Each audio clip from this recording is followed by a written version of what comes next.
بسم اللہ الرحمن الرحیم۔ السلام علیکم ورحمۃ اللہ وبرکاتہ۔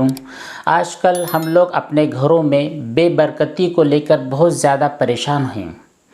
ہر دوسرا بندہ آپ کو یہ کہتے ہوئے مل جاتا ہے کہ حضرت دعا کر دیجئے اللہ تعالیٰ میرے گھر میں، میری فیملی میں، میری کاروبار میں خوب برکت عطا فرمائے۔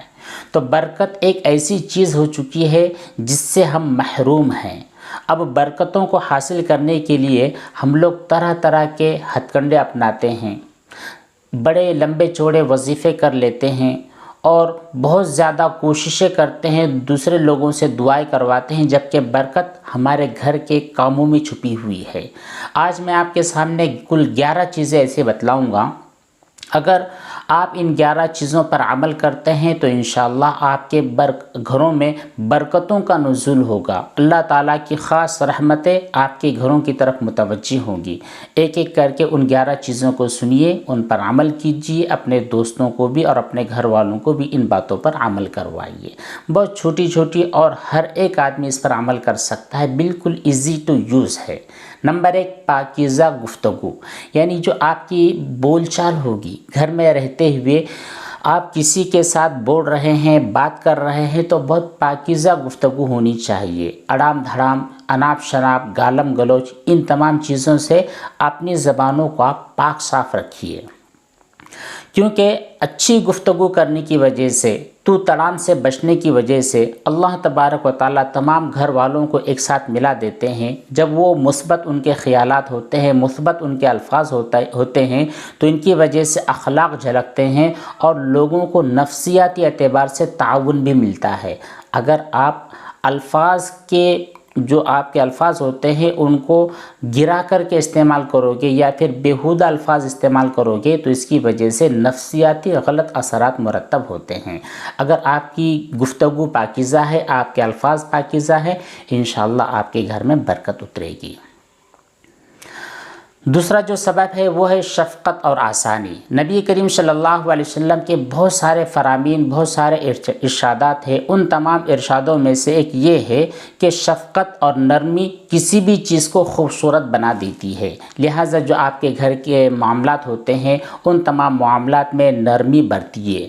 اسی طرح اطمینان اور سکون کی دعوت دینے والی جو چیز ہوتی ہے وہ نرمی ہوتی ہے۔ گھر والوں کے ساتھ نرمی کا معاملہ کیجیے، انشاءاللہ اس کی وجہ سے آپ کے گھر کے اندر برکتیں نازل ہوگی۔ تیسری جو سبب ہے جس کی وجہ سے آپ کے گھروں میں برکت اتر سکتی ہے وہ ہے رفقا بالقواریر، یعنی جو آپ کی گھر کے عورتیں ہوتی ہے، چاہے وہ آپ کی والدہ ہو، آپ کی بیوی ہو، آپ کی ہمشیرہ ہو، آپ کی بہن ہو، آپ کی بہو ہو، جو بھی آپ کے گھروں کی عورتیں ہوتی ہیں، ان عورتوں کے ساتھ نرمی کے ساتھ پیش آنا بھی آپ کے گھروں میں برکتوں کو دعوت دے رہا ہوتا ہے۔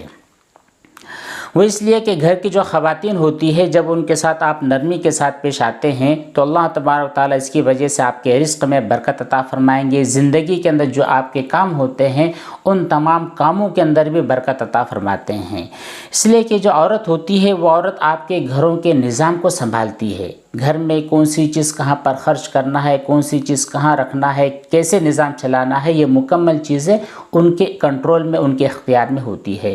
جب آپ ان کے ساتھ نرمی کرو گی، نرمی کا برتاؤ کرو گے تو اس کی وجہ سے وہ عورتیں، جو گھروں کی عورتیں ہوں گی، وہ آپ کی احسان مند ہوں گی، ان کو احساس ہوگا کہ آپ ان کے ساتھ نرمی کا معاملہ کرتے ہیں، تو پھر وہ بھی آپ کے گھروں کے اندر جو بچت والا جو نظام ہوتا ہے وہ کریں گی، چیزوں کو برباد کرنے سے وہ بچیں گی، اور بھی بہت ساری چیزیں ہوگی جن کی وجہ سے نبی کریم صلی اللہ علیہ وسلم کے اس حکم پر عمل کرنے کی وجہ سے آپ اپنے گھروں میں برکتوں کو دعوت دیتے ہیں۔ چوتھی جو چیز ہے وہ ہے باہمی احترام، یعنی آپ کی فیملی کے جتنے بھی ممبرس ہیں وہ تمام لوگ ایک دوسرے کا احترام کریں۔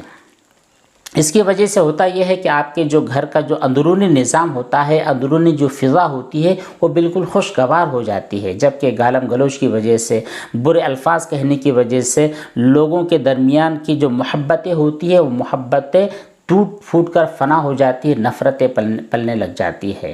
جب نفرتیں ہوتی ہے تو گھروں کی برکتیں ختم ہو جاتی ہے، محبتیں آ جائیں گی تو پھر برکتوں کا نزول بھی ہوتا ہے۔ پانچویں جو چیز ہے جو آپ کے گھروں میں برکت کو دعوت دیتی ہے وہ ہے اللہ کا ذکر، اللہ تعالیٰ کا ذکر اور نماز گھر کو اور گھر میں رہنے والوں کو بابرکت بنا دیتی ہے۔ آپ اس کے اوپر عمل کیجئے۔ جو چھٹی چیز ہے وہ یہ ہے شرکت۔ شرکت کا مطلب یہ ہوتا ہے کہ گھر والوں کی کسی بھی کام میں باہمی شرکت، جیسے اکٹھے کھانے کا وقت ہوا ایک ساتھ کھانا کھائیے، آپ قرآن کریم کی تلاوت کرنے کے لیے بیٹھے ایک ساتھ بیٹھ جائیے، آپ کسی نماز کے بعد سب لوگوں کو ایک ساتھ بٹھا کر کے ذکر کی محفل قائم کیجئے، یا جو دینی مسائل کے سکھانے کا جو رواج ہوتا ہے وہ بھی مشترکہ طور پر کیجئے۔ گھریلو جو نظام ہوتا ہے اس نظام کو ترتیب دینے کے لیے سب لوگ ایک ساتھ بیٹھ جائیے، پھر اس کے بعد باہمی مشورہ کیجئے۔ یہ مقولہ مشہور ہے کہ جس گھر کے افراد ایک دسترخوان پر کھاتے ہیں وہ ہمیشہ جڑے ہوئے رہتے ہیں۔ تو اس مقولے پر اگر عمل کیا آپ نے اور گھر والوں کو سب کو ساتھ میں رکھا ہے، سب لوگ سب چیزیں ایک ساتھ کر رہے ہیں، تو پھر ان کی وجہ سے جوڑ پیدا ہوگا، توڑ سے آپ بچوں گے، اور جب توڑ سے بچوں گے تو پھر گھر میں ظاہر سی بات ہے برکتوں کا نزول ہوگا ہی ہوگا۔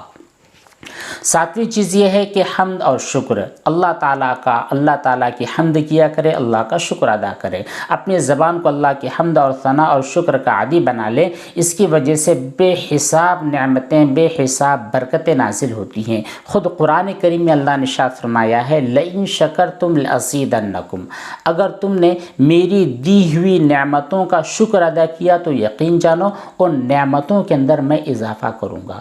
آج اللہ تعالیٰ نے آپ کو دال چاول کھلا دیا ہے، آپ شکر ادا کیجئے، اللہ کی حمد اور تعریف کیجئے، انشاءاللہ وہ اگلے وقت اس سے زیادہ بہتر اور زیادہ کھانا آپ کو کھلائیں گے۔ آٹھویں جو چیز ہے وہ ہے تلاوت قرآن۔ روزانہ کے حساب سے قرآن کریم کی تلاوت کا اہتمام کریں، اپنے گھروں کو جہنم نہ بننے دے، اپنے گھروں کو قبرستان نہ بننے دے، اپنے گھروں کو آباد اور شاد رکھے۔ اس کے لیے آپ کو قرآن کریم کی تلاوت کا معمول بنانا ہے۔ آپ مسجدوں میں بھی تلاوت کریں، اپنے کارخانوں پر بھی تلاوت کریں، اور کچھ حصہ اپنے گھروں میں بھی تلاوت قرآن کریم کا اہتمام بنائیں، اور اپنی جو گھر کی مستورات ہے، آپ کی بہنیں ہیں، آپ کی جو مائیں ہیں، اور بھی جو بھی خواتین مستورات ہیں، ان لوگوں کی قرآن کریم کی تلاوت کا عادی بنائیں، اور کہہ دیں کہ روزانہ صبح فجر کی نماز کے بعد قرآن کریم کے کچھ نہ کچھ حصے کی تلاوت آپ کو کرنی ہے، کم از کم درجے میں سورہ یاسین کی تلاوت روزانہ کرنی ہے۔ نویں چیز یہ ہے کہ کثرت استغفار، یعنی جو استغفر اللہ ربی من کل ذنب واتوب الیہ، اسی طرح اللہ تعالیٰ سے معافی مانگنا اپنے اپنے انداز میں، اس استغفار کی کثرت کرے اور اس کو پابندی کے ساتھ کرے۔ اس کی وجہ سے ہوتے یہ ہیں کہ آپ کے جو صغیرہ گناہ ہوتے ہیں، بڑے گناہ ہوتے ہیں، ان تمام گناہوں کی معافی ہو جاتی ہے، اور جب گناہوں کی معافی ہو جاتی ہے تو اللہ تعالیٰ کی طرف سے خیر کے فیصلے ہوتے ہیں، اور یہ معافی آپ کے رزق کو آسمان سے کھینچ کر لاتی ہے۔ آپ جو روتے ہیں کہ میرے گھر میں برکت نہیں ہے، میرے کاروبار میں برکت نہیں ہے، استغفار کی کثرت کیجئے، یقینی بات سمجھ لیجئے کہ انشاءاللہ آپ کے گھروں کے اندر برکتوں کے دروازے ضرور کھل جائیں گے۔ 10واں سبب جس کی وجہ سے آپ کے گھروں میں برکت آ سکتی ہے وہ ہے والدین کی فرما برداری۔ آپ لوگوں کے والدین اگر حیات ہیں تو ان کی فرما برداری کیجئے، ان کی خدمت کیجئے، صلہ رحمی کیجئے۔ ایسی چیزیں جن کی وجہ سے اللہ تبارک و تعالیٰ سے براہ راست آپ کی ذات مل جاتی ہے۔ اللہ تعالیٰ کی جو رحمتوں کے فیصلے ہیں وہ ڈائریکٹلی آپ کے گھروں کی طرف، آپ کی ذات کی طرف متوجہ ہوتے ہیں۔ جن گھروں کے اندر والدین کی قدر نہیں ہوتی، والدین کو اف کہا جاتا ہے، والدین کو تکلیف دی جاتی ہے، ان کی ناقدری کی جاتی ہے، ان گھروں میں کبھی بھی برکت اور رحمت نازل نہیں ہوتی ہے۔ تو جو 10واں سبب ہے جس کی وجہ سے آپ کے گھروں میں برکتیں اترتی ہے، لاکھوں کروڑوں برکتیں اترتی ہے، وہ ہے والدین کی فرما برداری۔ اور جن لوگوں کے والدین حیات نہیں ہے تو وہ ان کے لیے ایصال ثواب کا اہتمام کرے، روزانہ کچھ نہ کچھ صدقہ خیرات ان کے نام سے کیا کرے، روزانہ قرآن کریم کی 1-2 آیتیں، 1-2 رکوع، 1-2 پارے ان کی طرف سے پڑھ کر ایصال ثواب کا اہتمام کریں۔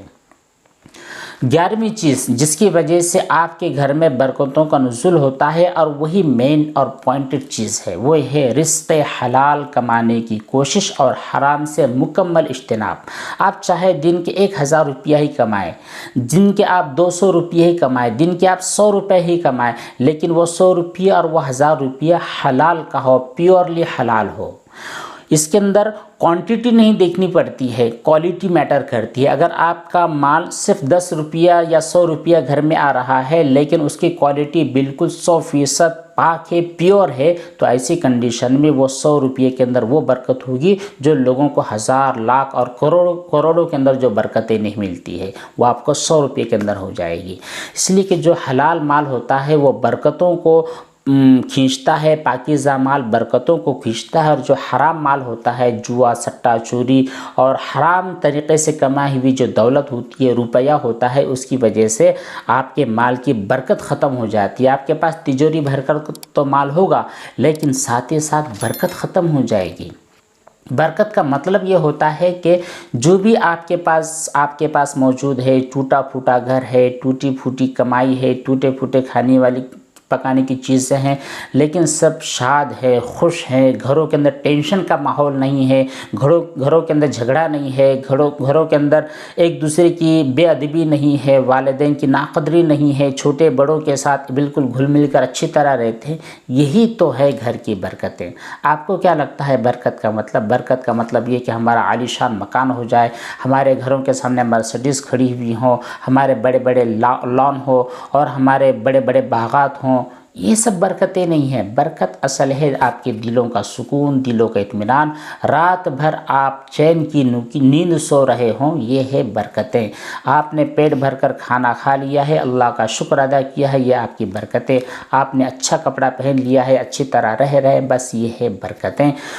تو یہ جو 11 چیزیں آپ کے سامنے بیان کی گئی ہیں بہت اہم ہے، بہت چھوٹی چھوٹی چیزیں ہیں، ان کے اوپر میں بھی عمل کر سکتا ہوں، آپ بھی عمل کر سکتے، دنیا کا ہر فرد عمل کر سکتا ہے۔ جتنے بھی لوگ عمل کرتے رہیں گے اتنی برکتیں نازل ہوتی رہیں گی۔